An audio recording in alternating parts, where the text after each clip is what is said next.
everybody, it's Anya, the adult doll and toy collector.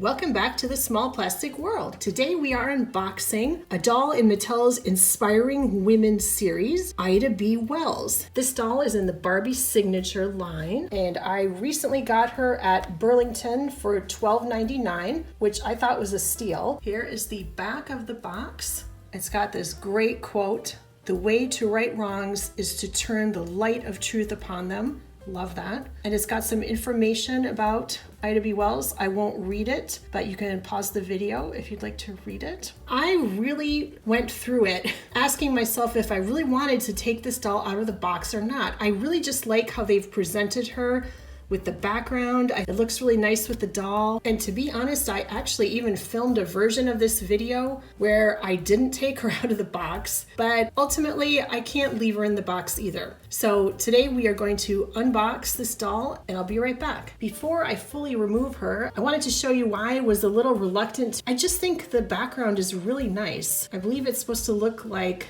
the offices of the Memphis Free Speech, which is a newspaper that she co-owned and co-founded and wrote for. It just looks really, really nice with the doll. So while I am taking the doll out of the box, here are a few facts about Ida B. Wells. Ida B. Wells was actually born into slavery in 1862. Throughout her life, she was an investigative journalist, an educator, and a civil rights activist and leader. She's one of the co-founders of the NAACP, and she worked throughout her life to fight prejudice and to advocate for civil rights and human rights. And she was actually honored with a postage stamp in 1990. So before we get to the doll, here is a better view of the backdrop. The way Mattel packaged it was pretty nice. If you carefully remove the doll, you can keep it, and there's just a few little marks. So maybe I'll try to keep this, and maybe I'll try to display her kind of standing in it, if I can find a good place for that in the doll room. The doll comes with a certificate of authenticity. Again, it's nice to have, I don't really need it. And the doll comes with a doll stand. And here she is out of the box. She is really a lovely doll. I really like her.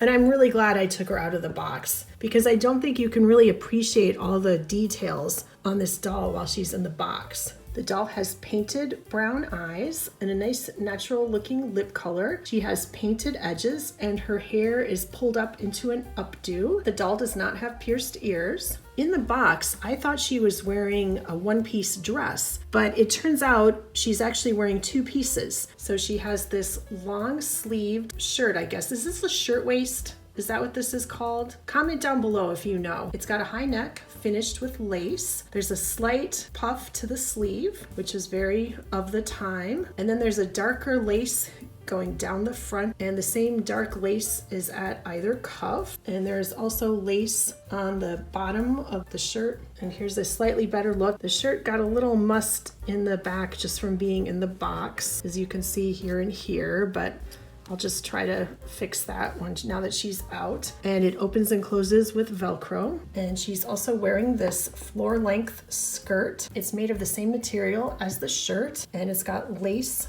around the bottom hem. And there's a fine pattern to it. I think you can see it here in this light, which is really nice. It's not just a plain material, but it's got sort of this subtle pattern. And the skirt also opens and closes with Velcro. The floor length dress is actually really cool because it kind of hides the doll stand. So it just sort of looks like the doll is standing on her own. Her boots are super cool. Look at that detail. They are very of the time period. As you can see, they're plain on the inside, and then they've got the button detail on the outside, and there's detail on the toe. And she's holding a copy of the Memphis Free Speech newspaper. Kind of want to keep it in this little plastic protector just so she can sort of hold it. I thought the Mattel website for this doll said that she had a curvy made to move body, but I believe this body just has more than the 5 standard points of articulation because there's not an ankle joint or anything like that. This doll can move her head, her shoulder,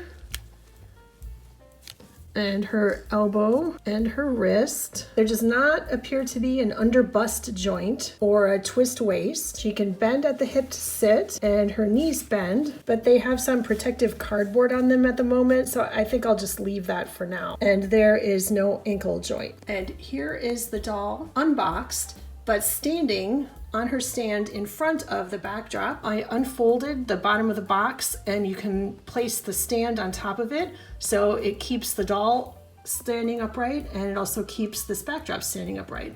So I might display her like this down in the doll room. All in all, this doll is really cool. I'm really glad I found her at a good price, but I think she's actually worth the full price. So now that I'm sort of seeing these collector dolls, you know, for myself and see how they come out of the package and how they're pretty nicely done. I love the details are nice.